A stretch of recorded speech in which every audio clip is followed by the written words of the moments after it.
এবার দেখতে পাচ্ছো? এবার স্ক্রিন শেয়ার হচ্ছে? হ্যাঁ স্যার, দেখা যাচ্ছে এবারে। আচ্ছা আচ্ছা আচ্ছা। তো তোমরা যেটা বলছিলে যে বস্তুর ভরবেগের পরিবর্তন। ভরবেগ মানে কি? মোমেন্টাম, মানে যাকে বলা হলো ভরবেগ। ভর আর বেগ থাকবে। এটা বস্তুর ভর এম, আর বস্তুর বেগ হলো ইউ। তো P equals to M into U. U হলো গিয়ে বস্তুর বেগ, এম হলো তার ভর। তার এই দুটোর গুণফলকে ভরবেগ বলা হয় প্রাথমিকভাবে। তো বস্তুর ভরবেগের পরিবর্তনের হার, তারপরে বলো।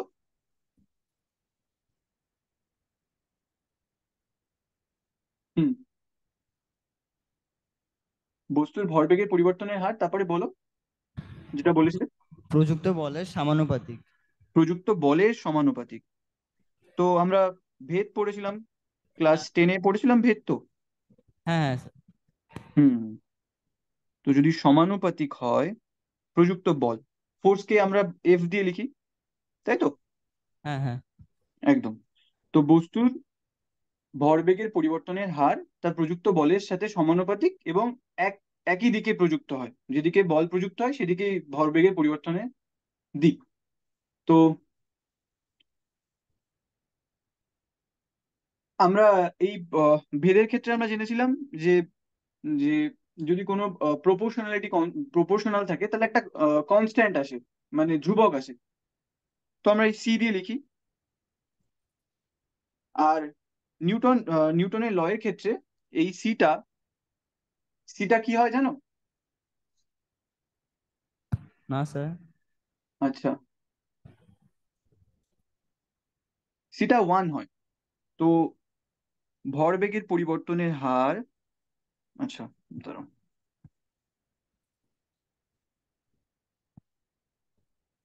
সিটা ওয়ান। তো এটা DP DT equals to F হয়। হুম। তো এখান থেকে দেখলে এই যে P equals to M into U. হুম। ভর ভর আর বেগ। তো আমরা যদি, তোমরা ডিফারেন্সিয়েশন শিখেছো? হ্যাঁ স্যার। আচ্ছা আচ্ছা। তো আমরা ওই পি এর জায়গায় এম ইউ লিখে দিলাম। তো এম এখানে কনস্ট্যান্ট, ঠিক আছে? কনস্ট্যান্ট মানে ধ্রুবক। হ্যাঁ, তাহলে কনস্ট্যান্টটা বাইরে বেরিয়ে যাবে, তারপর ইউটার ডেরিভেটিভ হবে। ডেরিভেটিভ হবে, বা ইউ এর ডেরিভেটিভ হবে সমান সমান ফোর্স হয়। তো এটাকে ডিউডিটি কে এ লিখে অ্যাক্সেলারেশন, মানে বস্তুর বেগের পরিবর্তনের হারকে বলা হয় বস্তুর ত্বরণ, তাই তো? হ্যাঁ স্যার। আচ্ছা। তো আমরা নিউটনের তো দ্বিতীয় সূত্র তো জানলাম, তা এই দিয়ে কোনো অঙ্ক টঙ্ক করা হয়েছে? হ্যাঁ, করা হয়েছে স্যার। আচ্ছা আচ্ছা আচ্ছা। তা সেখানে কোনো সমস্যা হচ্ছে? না, হয়নি অতটা। আচ্ছা আচ্ছা। তো আমরা একটা অঙ্ক করি দেখি, কারণ এখান থেকে বিভিন্ন ধরনের অঙ্ক কম্পিটিটিভ পরীক্ষায় আসে। তো দেখা যাক একটা অঙ্ক করে। আহ এই পুলির অঙ্কগুলো করেছো? হ্যাঁ স্যার, করেছি। আচ্ছা, দেখি তোমরা কেমন পারো।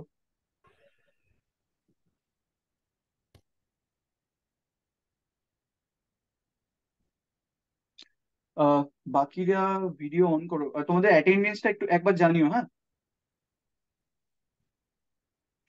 সব স্কুলগুলোর অ্যাটেন্ডেন্স আমাকে জানিও একবার। মাস M1 যদি হয়, এটার মাস যদি M2 হয়,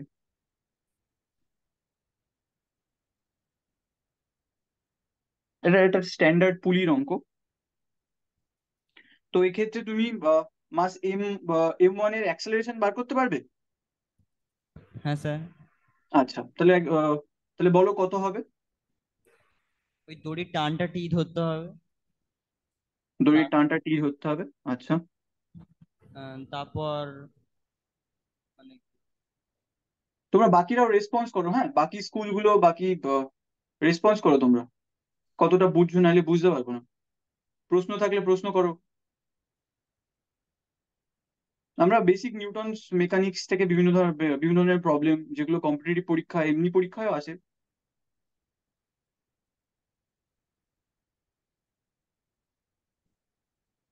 অন্য অন্য স্কুলগুলো রেসপন্স করো, হ্যাঁ। স্যার বলছি যে এর মধ্যে M1টা বেশি ভারী। আহ আচ্ছা, ধরো M1টা বেশি ভারী। M1 is greater than M2। Sir হতে হতে পারে ওই M1টা উপর দিকে যাচ্ছে, M2টা ভারী বস্তু। হ্যাঁ, উল্টোটাও হতে পারে, কোনো অসুবিধা নেই। তা বলো, কি উত্তর হবে?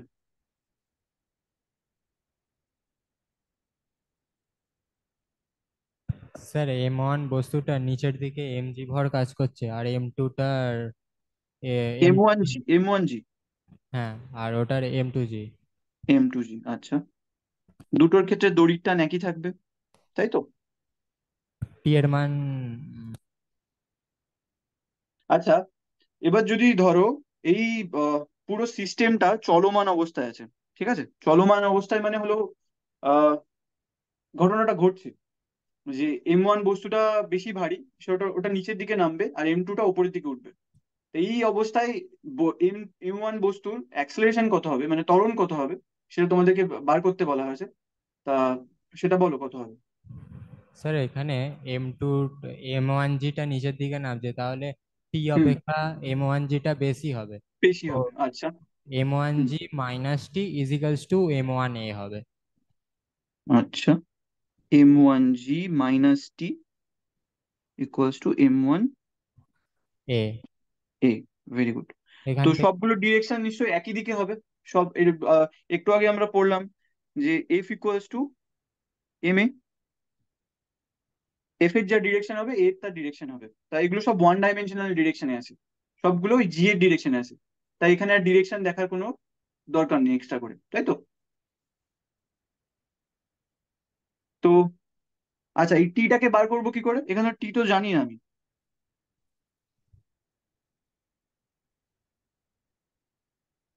তাই না? আমার এখানে M1 ধরো আমি জানি। তোমরা ক্লাস ক্লাস 10-এ বোঝা অপনয়ন করেছিলে তো, না?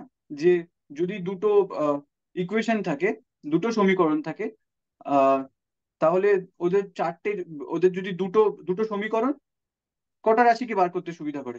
দুটো রাশি লাগবে, দুটো সমীকরণ লাগবে, তাহলে আমরা দুটো আহ ওই রাশিকে বা চলরাশিকে আমরা প্রকৃতভাবে বার করতে পারবো। হুম। বলছি, তোমরা ইংলিশ টার্মিনোলজি নিয়ে অসুবিধা হবে না তো আমি যদি দু একটা ব্যবহার করি?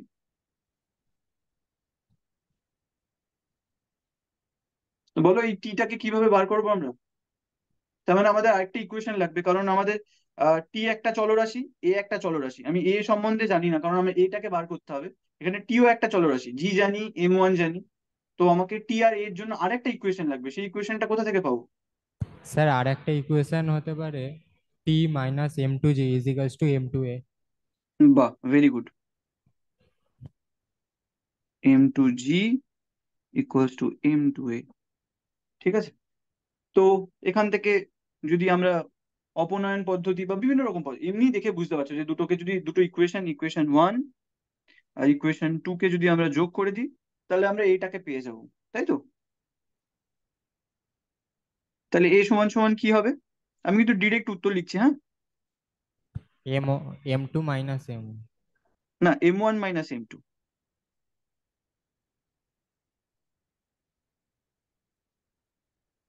যোগ করে দেখো, M1 - M2 by M1 plus M2, তাই তো?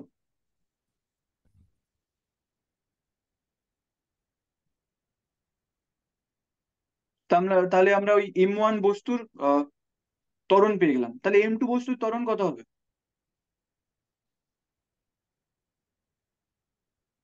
একই ত্বরণ হবে। ওখানে জি গুণ হবে তো, ও হ্যাঁ, হ্যাঁ, sorry am sorry one sorry. Minus M2 into. হ্যাঁ, হ্যাঁ, হ্যাঁ, হ্যাঁ, জি জি জি, সরি সরি। আমি মাসের ডাইমেনশন আছে, তোমরা ডাইমেনশন অ্যানালিসিস শিখেছো তো, না?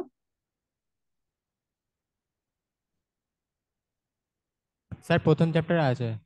হ্যাঁ, ওটা কিন্তু করবে ঠিক করে, হ্যাঁ।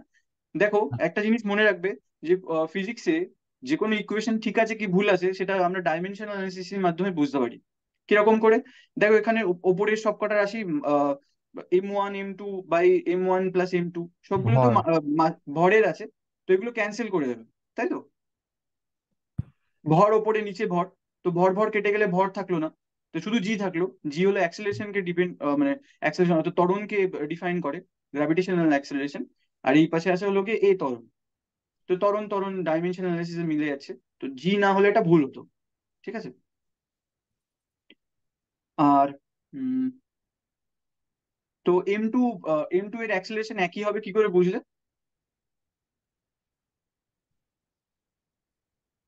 এখানে এই প্রবলেমগুলোর ক্ষেত্রে একটা জিনিস মাথায় রাখবে, এখানে বলে দেওয়া থাকে যে এইখানে যে দড়িটা আছে, যেটা M1 থেকে M2 এর মধ্যেই পুলি দ্বারা কানেক্টেড আছে, M1 থেকে M2, সেই দড়িটা হলো গিয়ে ভর শূন্য এবং আনস্ট্রেচেবল কে বাংলায় কি বলা যায়, আহ মানে তার প্রসারণ সম্ভব, এই দড়ির আর প্রসারণ সম্ভব নয়। যদি প্রসারণ হতো তাহলে আর আমরা একই অ্যাক্সেলেশন পেতাম না। ভাবো একটা যদি আমরা গাডা নিতাম বা ওরকম ওরকম জাতীয় জিনিস যেগুলো প্রসারণ হয় ভর দিলে, তো সেক্ষেত্রে তাহলে একই অ্যাক্সেলেশন থাকতো না। তো এই প্রবলেমটা কিন্তু বেসিক্যালি সমস্ত ধরনের পরীক্ষায় আসে। ঠিক আছে।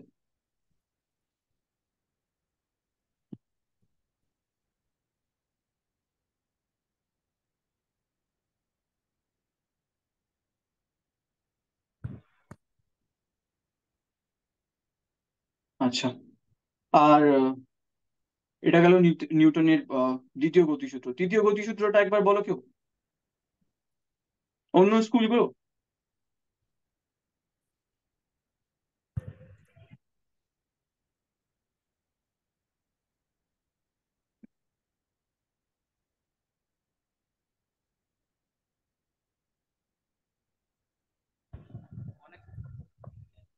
তা শুনতে পাচ্ছেন? হ্যাঁ হ্যাঁ বলো। প্রত্যেক বলের বিপরীত ও সমান ও বিপরীত প্রতিক্রিয়া বল থাকে। বাহ। আচ্ছা, তা একটা সুন্দর উদাহরণ দাও দেখি এর। যেমন বন্দুকে গুলি চালানো হলো, হুম। আর বলো। দেওয়ালে ঘুষি মারা হলো। দেওয়ালে ঘুষি মারা হলো, তাহলে কি হয়? আমি ক্রিয়া করলাম, দেওয়াল আমাকে হুম, প্রতিক্রিয়া দিল, যেটা বাহ। সমান ও বিপরীত। আচ্ছা। বাহ। তো আর একটা সুন্দর মানে ওই তোমরা যে বসে আছো দাঁড়িয়ে আছো, তো সেখানে একটা খুব সুন্দর ক্রিয়া প্রতিক্রিয়া আছে, সেটা বলতে পারবে আমাকে?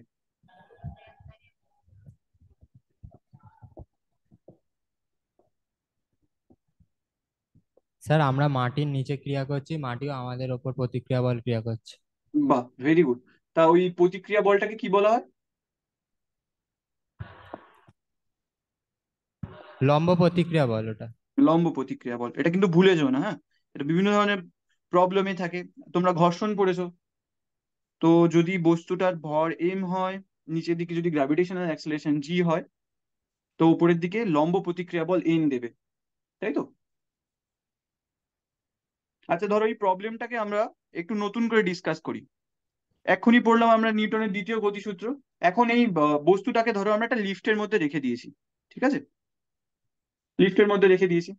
এবার লিফটটা ধরো এ অ্যাক্সেলারেশন নিয়ে উপরের দিকে উঠছে, এ ত্বরণ নিয়ে। তো এইবার বলো, এই প্রবলেমটাকে আমরা কিভাবে এই সমস্যাটাকে আমরা কিভাবে দেখব? বুঝতে পারছো আমি কি বলছি? স্যার একবার বলুন কোশ্চেনটা। আচ্ছা, ধরো আমরা এই প্রথমে বললে আমরা যে দাঁড়িয়ে আছি তার জন্য যে ওপরের দিকে আমরা যে প্রতিক্রিয়া বল পাচ্ছি তাকে লম্ব প্রতিক্রিয়া বল বলা হয় এম। আর আর আপনি বস্তু হ্যাঁ স্যার আপনি লম্ব প্রতিক্রিয়া বলটা এন ধরেছেন তো? হ্যাঁ হ্যাঁ, এন এন। তাহলে এন আমি ইকুয়ালস টু এম জি হবে। এন এম জি হবে, ভেরি গুড, আমি ওটাই বলতে চাইছি। এখন ধরো আমরা একটা লিফটে ওই বাক্সটাকে রেখে দিয়েছে বা ওই এম ভরের বস্তুটাকে রেখে দিয়েছে। লিফটটা এই লিফটটা ধরো এই অ্যাক্সেলারেশন নিয়ে উপরের দিকে উঠছে, তাই তো? হ্যালো। হ্যাঁ স্যার বলুন। হ্যাঁ, এটা আমরা জানি, এ ত্বরণ নিয়ে উপরের দিকে উঠছে। আহ, আমরা লিফটে উঠলে বুঝি তো আমাদের আমাদের হ্যাঁ হ্যাঁ হ্যাঁ। লম্ব প্রতিক্রিয়া বল পরিবর্তন হয় না? হ্যাঁ স্যার। হ্যাঁ, সেটাই আমরা এখান থেকে বুঝে যাবো। কি সুন্দর দেখো, তো যদি লিফট এ ত্বরণ নিয়ে উপরের দিকে ওঠে, ঠিক আছে, ওটাই বস্তুর ত্বরণ। তখন যে টান নিয়ে ওপর দিকে ওঠে সেটা বেশি হয় এমজির তুলনায়। এমজির তুলনায় বেশি হয়। আচ্ছা, এমনি আগে বলো, এইটা বলো যে তুমি যদি দাঁড়িয়ে থাকো তাহলে তোমার ত্বরণ কত? হ্যাঁ, আমার তখন ত্বরণ নেই, 0। কি করে বলো? কারণ আমার কারণ আমার প্রাথমিক বেগ আর অন্তিম বেগ তো 0ই আছে, আমি তো কোনো স্থান পরিবর্তন করিনি। হ্যাঁ, কিন্তু এই যে আমি যে তোমাকে ছবিটা দিয়েছি সেখান থেকে কি করে বলবো?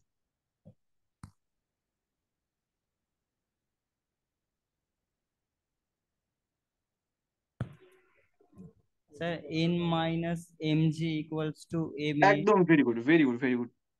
তো যদি আমরা এন মাইনাস এম জি করি তো ওটা জিরো হবে। ওটা ইকুয়ালস টু এফ, এফ হয়, মানে total force equals to M, M A. আর যদি ফোর্সই জিরো হয় তাহলে অ্যাক্সেলারেশন কত? জিরো। ভেরি গুড, এই কনসেপ্টটা খুব দরকার।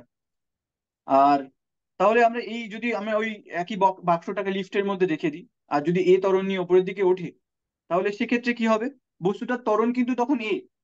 ঠিক আছে, এই জিনিসটা কিন্তু কেউ ভুল করো না। বস্তুটার ত্বরণে দেখো, আমরা একটা প্রবলেম দিয়ে কত রকম জায়গায় যেতে পারি। বস্তুটার ত্বরণে তো এ, নিউটনের গতিসূত্র জানি যে এফ ইকুয়ালস টু এম এ হয়।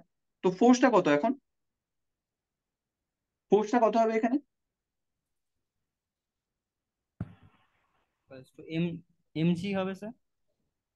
এম জি ফোর্স হবে। ঠিক,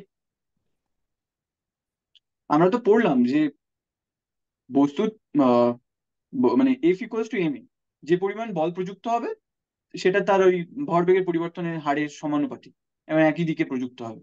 পড়লাম তো না? হ্যাঁ সেটাকে স্যার। আমরা বিভিন্ন প্রবলেমে অ্যাপ্লাই করছি। তো এখানে যদি বস্তুর ভরবেগের পরিবর্তনের হার যেটা এফ ইকুয়ালস, সেটা হলো এম এ, তাই তো? বস্তুর ভরবেগের পরিবর্তনের হার সেটা এম এ, তাই তো? হ্যাঁ স্যার।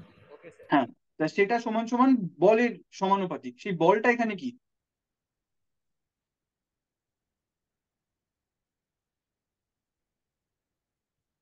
আর তোমরা বাকি স্কুলগুলো রেসপন্স করছো না, হ্যাঁ?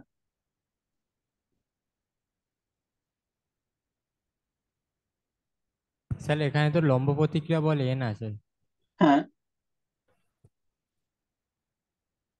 তো বলটা কি হবে এরপরে? একটু আগেই তো বললে যে আমরা যেহেতু ওপরের দিকে উঠছি তাহলে আহ সেটার ক্ষেত্রে লম্ব প্রতিক্রিয়া বল বেশি হবে, আর আর এমজি কম হবে। তারপর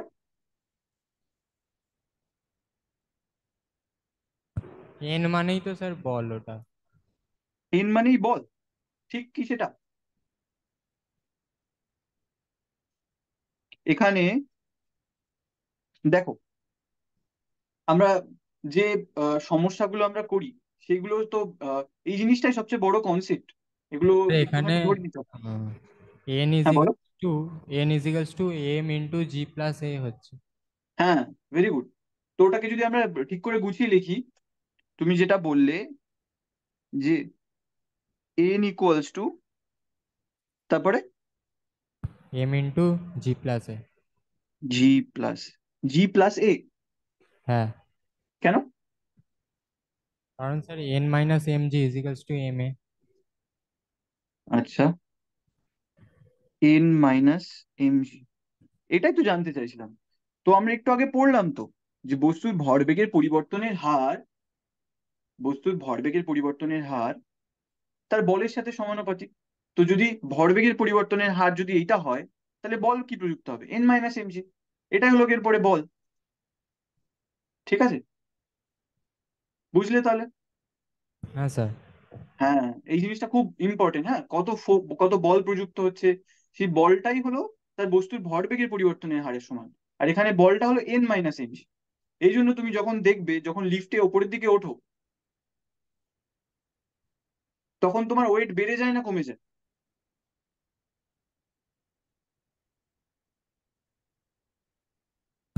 বেড়ে যায় স্যার।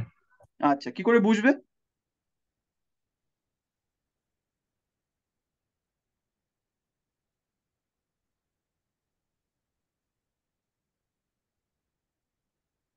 অন্য একজনও রেসপন্স করতে পারো, যে প্রবলেম পাচ্ছ সবাই মিলে রেসপন্স করো। ফিজিক্স তো শেখার খুব মজার জিনিস, খুব মজার জিনিস।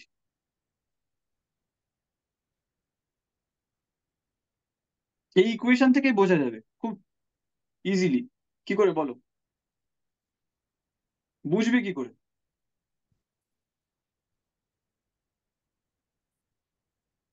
স্যার সমীকরণটা বলবো তো? হ্যাঁ, সমীকরণ, এই সমীকরণ থেকেই বলো, আমি তোমাকে যেটা দিয়েছি, এম ইকুয়ালস টু এন হ্যাঁ, মাইনাস এম। ওই আমাদের ধরুন টি টান দিয়ে ওপর দিকে টানা হচ্ছে লিফটটা, তাহলে টি আমাদের টার্ন, এখানে অন্য কিছু টি টার্ন বলতে? স্যার আমি যখন স্থির থাকছি তখন আমার N equals to M G থাকছে, একদম। কিন্তু উপর দিকে যাওয়ার সময় N equals to M G plus M A হচ্ছে, তো যোগ হচ্ছে, তো হ্যাঁ, বেড়ে যাচ্ছে। একদম একদম, ভেরি গুড ভেরি গুড।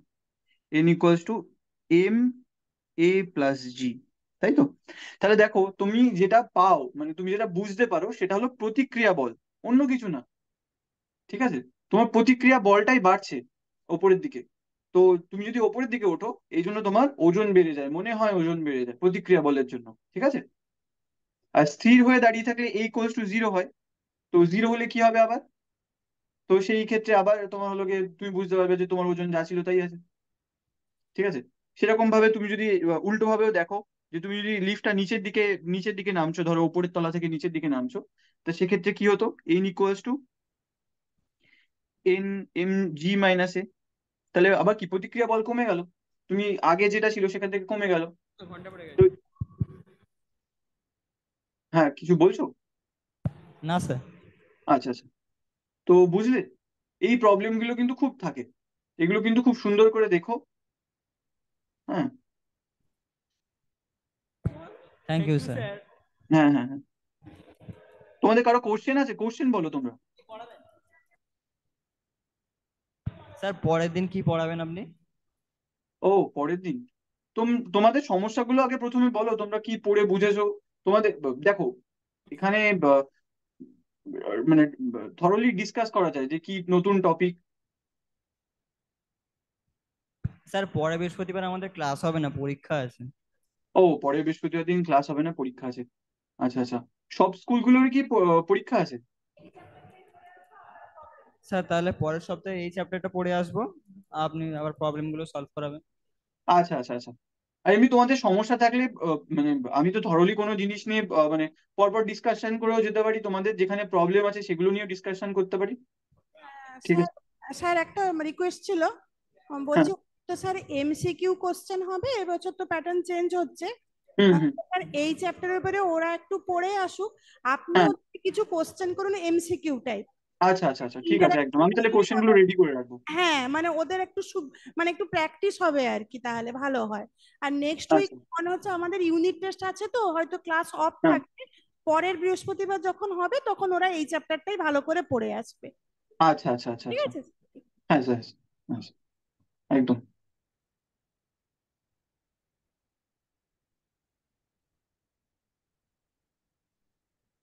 ঠিক আছে, কটা মিনিট? এখানে কি শেষ?